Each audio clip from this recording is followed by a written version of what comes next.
ставку рефинансирования снова снизили, чтобы бизнес брал больше кредитов на станки, а люди на машины и бытовую технику.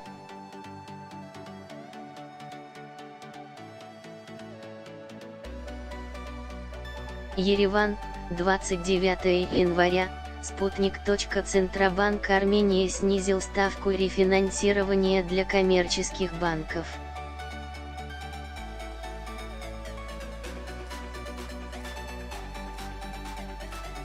С 6% она снизилась до 5,75%. Об этом во вторник сообщает пресс-служба ЦБ.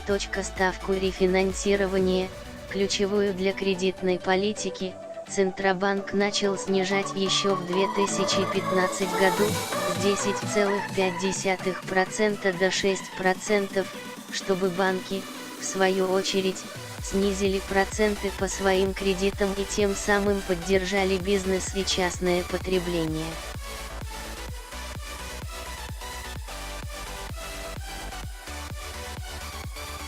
Рост кредитов и рост потребления могли повысить инфляцию, но в последние годы она остается низкой.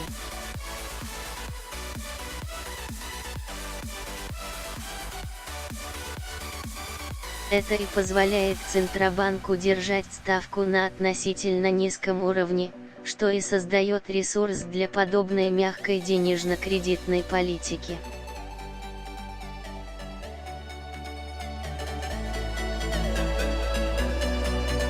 В декабре 2018 года 12-месячная инфляция, декабрь к предыдущему декабрю, составила всего 1,8%.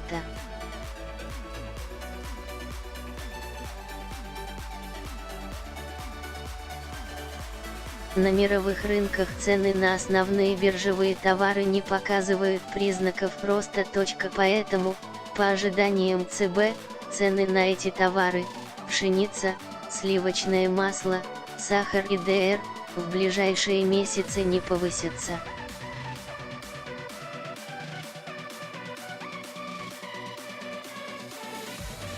В то же время экономический рост остается не очень высоким по меркам развивающихся стран, по итогам 2018 года ожидается в районе 5%.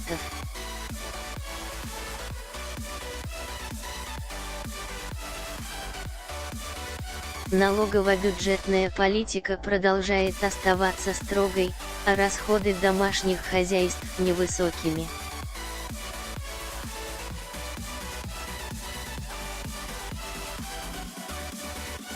По оценке ЦБ, вызвано это долгосрочными изменениями в государственной политике. В этих условиях Центробанк считает возможным еще более ослабить процентные ставки, чтобы еще сильнее стимулировать экономику.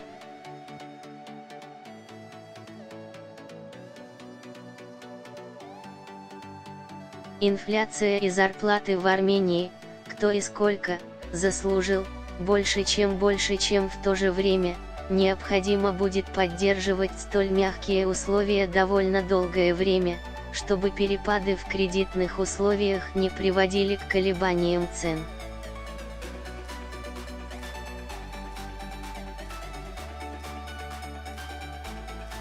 Это поможет в среднесрочном будущем, до конца года, повысить инфляцию до 4%, которые ЦБ считает оптимальными для экономики Армении.